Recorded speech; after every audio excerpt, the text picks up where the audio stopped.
प्रिय दर्शकों, नमस्कार।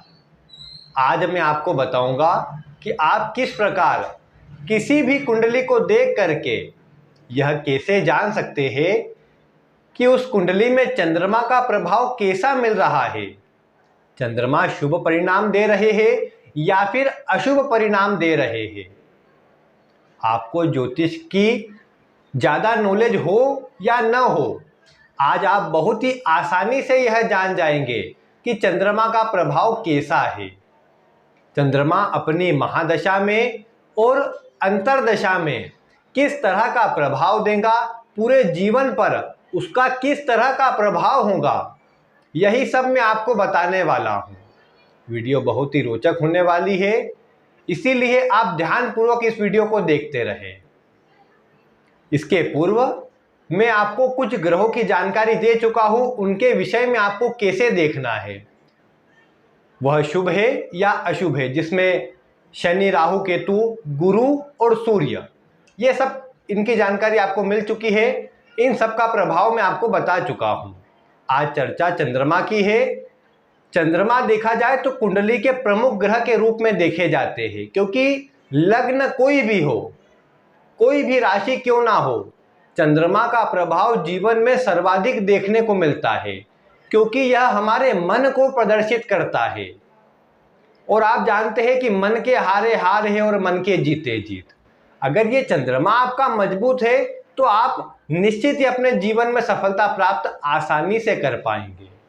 और वहीं चंद्रमा कमजोर है तो आप देख पाएंगे मानसिक चिंता और परेशानी ही इतनी रहेंगी, मन में इतने व्यर्थ के विचार ही चलते रहेंगे कि आप कार्य ढंग से नहीं कर पाएंगे, जिसके कारण जो सफलता आपको मिलनी चाहिए उसमें कमी ही आपको देखने को मिलेंगी। प्रायः धन के कारक के रूप में गुरु को देखा जाता है, लग्जरियस जीवन के लिए शुक्र को देखा जाता है। लेकिन एक बात आप अपनी कुंडली में अवश्य मिला करके देखिए, जो भी व्यक्ति अपने जीवन में सभी प्रकार के सुखों से युक्त है, धन आदि जिसके पास अच्छा है, उसकी कुंडली में चंद्रमा निश्चित ही मजबूत होंगे। अगर चंद्रमा कमजोर होंगे तो ये आर्थिक कमजोरी भी बनाएंगे, मानसिक स्थिति को भी कमजोर करेंगे और परेशानी दिन प्रतिदिन अलग अलग रूप में आती ही रहेंगी। तो इसीलिए कुंडली में चंद्रमा का मजबूत होना परम आवश्यक है। सर्वाधिक परेशानियों का कारण कुंडली में चंद्रमा ही बनता है। अगर हम 100% में से देखें तो 35% कुंडलियों में जो परेशानी निकलती है उसका कारण चंद्रमा बनता है। कमजोर और पीड़ित चंद्रमा विभिन्न प्रकार की परेशानियों को जन्म देता है। व्यक्ति को धोखा मिले, व्यक्ति दूसरों के लिए क्यों न कितना अच्छा कर ले, लेकिन उसे उसका क्रेडिट न मिले। मानसिक रोग, मन अस्थिर रहना, नींद न आना, चिड़चिड़ापन बढ़ जाना, कार्य में मन ना लगना, उदासीनता बढ़ जाना, ये सब पीड़ित चंद्रमा का प्रभाव है। कहीं ना कहीं इसके कारण ही व्यक्ति अपने मन को स्थिर नहीं कर पाता है, और जब मन ही स्थिर नहीं रहता है तो जीवन भी अस्थिर ही होता है। तो इसीलिए आज की वीडियो को आपको ध्यानपूर्वक देखना चाहिए, जिससे आपको चंद्रमा का प्रभाव प्राप्त हो सके। मैं आपको बताना प्रारंभ कर रहा हूं, आप एक एक करके जो मैं स्टेप बता रहा हूं उसे बस अपनी कुंडली में या किसी भी कुंडली में मिलाते जाइए और आप देख पाएंगे चंद्रमा को कितना परिणाम मिल रहा है। अगर मजबूत आते हैं तो निश्चित ही आपको शुभ परिणाम मिलेगा। कमजोर आते हैं तो आगे आने वाली श्रृंखला का आपको इंतजार करना होगा, जिसमें मैं आपको विभिन्न ग्रहों को किस प्रकार आप उपाय करके ठीक कर सकते हैं, किस प्रकार उनका शुभ प्रभाव ले सकते हैं, यह वीडियो मैं आपको दूंगा।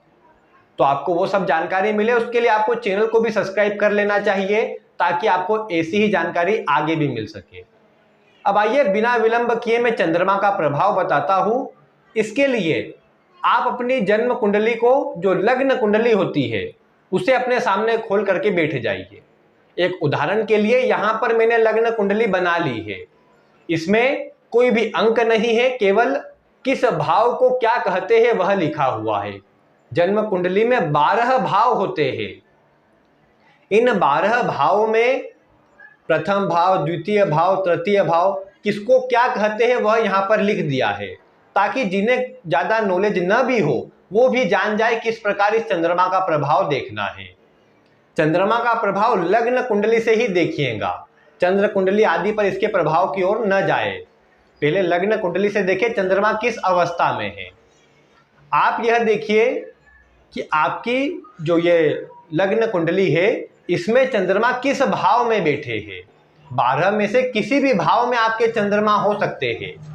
अगर आपकी जन्म कुंडली में चंद्रमा चतुर्थ भाव में है, पंचम भाव में है, सप्तम भाव में है, नवम, अगर इन 4 में से किसी भाव में अगर चंद्रमा बैठे हैं, चतुर्थ भाव में, पंचम भाव में, सप्तम भाव में या नवम भाव में, इन 4 में से अगर किसी भाव में चंद्रमा है तो इस चंद्रमा को शुभ कहा जाएगा। वैसे तो आप जानते हैं कि चंद्रमा किसी भी भाव में कैसा भी क्यों ना बैठे, उसका स्वभाव है घटना और बढ़ना, तो वो जहां पर भी बैठेगा उससे संबंधित प्रभाव में उतार चढ़ाव अधिक देखने को मिलेगा। लेकिन प्रायः कुंडली के इन भावों में चंद्रमा हो तो इसका परिणाम अन्य की अपेक्षा ज्यादा अच्छा होता है।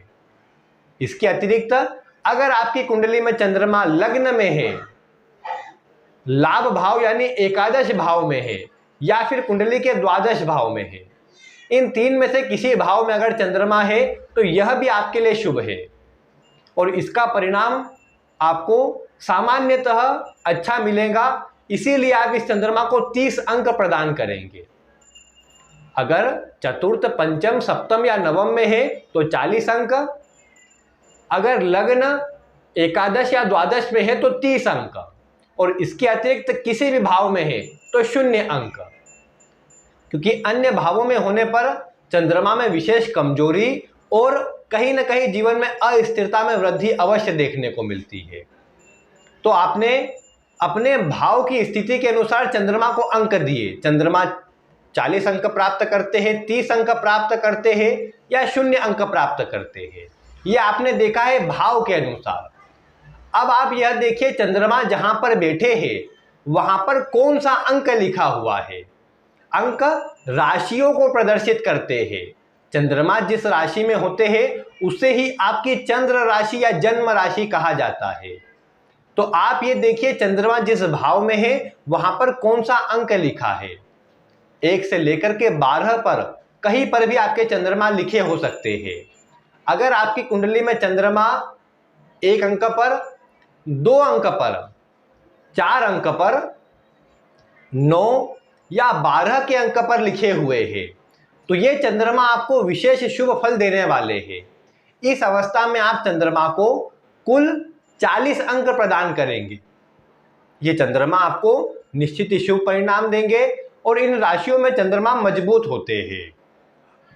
इसके बाद आप देखिए कि आपके चंद्रमा अगर कुंडली में जहां पर 3 का अंक लिखा है वहां पर बैठे हैं, जहां पर 5 का अंक लिखा है अगर वहां पर बैठे हैं, या फिर आपकी कुंडली में जहां पर 7 का अंक लिखा है वहां पर बैठे हैं, तो इस अवस्था में ये चंद्रमा आपको सामान्यतः अन्य राशि की अपेक्षा थोड़ी शुभ परिणाम की स्थिति अधिक बनाएंगे। इसीलिए अगर इन 3 राशि में से किसी पर चंद्रमा है तो आप इस चंद्रमा को 30 अंक प्रदान कीजिए, और अन्य किसी राशि पर, अन्य किसी नंबर पर चंद्रमा है तो उस चंद्रमा को आप 0 अंक प्रदान करेंगे। इस प्रकार आपने अपनी राशि के अनुसार, अपने भाव की स्थिति के अनुसार अपने चंद्रमा को अंक दे दिए हैं। जो 2 अंक आपको प्राप्त हुए हैं पहले भाव के अनुसार और फिर राशि के अनुसार, उन्हें आप एक जगह पर लिख करके रखें ताकि आपको याद रहे, या अपने दिमाग में उसे बना करके रखें। इसके बाद आपको यह देखना है कि आपके सूर्य की स्थिति क्या है।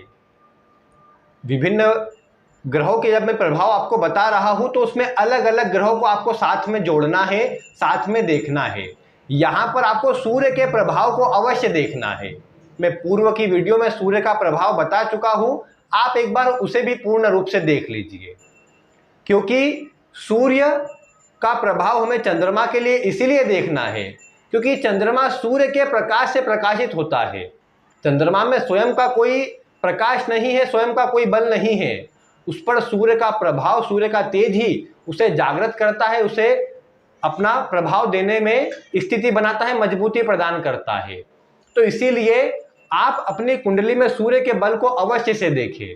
मैं पूर्व की वीडियो में बता चुका हूं आपको कैसे सूर्य का बल निकालना है। तो अगर आपकी कुंडली में सूर्य मजबूत अवस्था में है, अच्छे अंक सूर्य को प्राप्त हुए हैं, तो आप इस चंद्रमा को 20 अंक प्रदान करेंगे और उस 20 अंक को आप जो पहले 2 अंक मिले हैं उसी में जोड़ देंगे और अंत में जो परिणाम निकलेगा वही आपको चंद्रमा का फल बताएगा। आप समझ गए होंगे मैं क्या बोल रहा हूं।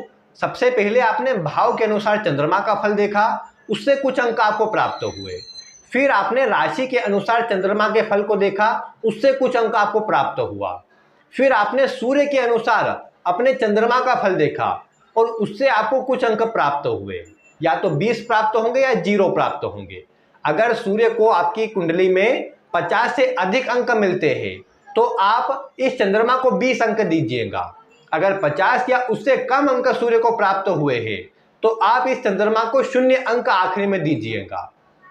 और फिर इन तीनों ही अंकों को जोड़ करके अगर आपको 50 से अधिक अंक प्राप्त होते हैं, यानी 60, 70, 80, 90 या 100 अंक प्राप्त होते हैं, तो ऐसी अवस्था में आपको चंद्रमा शुभ परिणाम देते नजर आएंगे अपनी दशा में, अपनी अंतरदशा में, महादशा में। और अगर आपको 50 या 50 से कम अंक प्राप्त हुए हैं, यानी चंद्रमा कमजोर है, थोड़ा कमजोर असर आपको देखने को मिलेगा। वैसे एक बात है कि चंद्रमा का प्रभाव इतनी आसानी से जाना नहीं जा सकता, क्योंकि यह मन है और मन का प्रभाव एकाएक दृष्टिगोचर नहीं हो सकता। किसी के मन में क्या है यह बता पाना आसान नहीं है। और यही बात चंद्रमा पर भी लागू होती है। चंद्रमा पर किन ग्रहों का प्रभाव है? चंद्रमा शुक्ल पक्ष के है, कृष्ण पक्ष के है, शनि की दृष्टि में है, गुरु की दृष्टि में है, गुरु के साथ है, शनि के साथ है या राहु के साथ है। ये सब स्थिति भी चंद्रमा पर अधिक लागू होती है। किस नक्षत्र में चंद्रमा है उसका भी जीवन पर सर्वाधिक असर होता है। चंद्रमा पर देखा जाए तो एक विशेष विस्तृत वीडियो होनी चाहिए जिसमें चंद्रमा का संपूर्ण फल एक एक करके निकाला जाए। लेकिन मैं आपको बता चुका हूं, मैं आपको पहली बारी में बेसिक जानकारी दे रहा हूं और इसीलिए आपको केवल सामान्य रूप से आज देखना है चंद्रमा का कैसा फल मिल रहा है। आपको ज्योतिष का अगर थोड़ा ज्ञान है तो आप ये देख ही सकते हैं चंद्रमा पर किन ग्रहों की दृष्टि है, शुभ ग्रह का प्रभाव है या अशुभ ग्रह का प्रभाव है। अगर ऐसी स्थिति है कि शुभ ग्रह का प्रभाव अधिक है तो चंद्रमा फिर शुभ हो जाएंगे और अगर अधिक अंक प्राप्त हुए हैं तो जीवन में सभी प्रकार से शुभता ही प्रदान होगी। अगर पापक ग्रहों की दृष्टि में है, कमजोर हो रहे हैं, तो ऐसी स्थिति में फिर आपको ये चंद्रमा कहीं ना कहीं कमजोर असर देते नजर आएंगे, परिणाम में थोड़ी कमजोरी रहेगी। तो इसीलिए आपको चंद्रमा के साथ इसका विचार भी कर लेना है। और जिन्हें ज्योतिष की ज्यादा नॉलेज नहीं है, आप केवल जो जानकारी मैंने दी है उससे ही निकालने का प्रयास करें। और अगर अंक अधिक प्राप्त हुए हैं तो चंद्रमा शुभ है, कम अंक प्राप्त हुए हैं तो चंद्रमा पीड़ित है, खराब है, और उसके उपाय निश्चित ही करने चाहिए। मैं आपको आगे श्रृंखला में उपाय बताऊंगा, वो आप देखिएगा, उससे आपको परिणाम शीघ्र अतिशीघ्र प्राप्त हो पाएगा। तो उम्मीद है आपको चंद्रमा का प्रभाव प्राप्त हो गया होगा।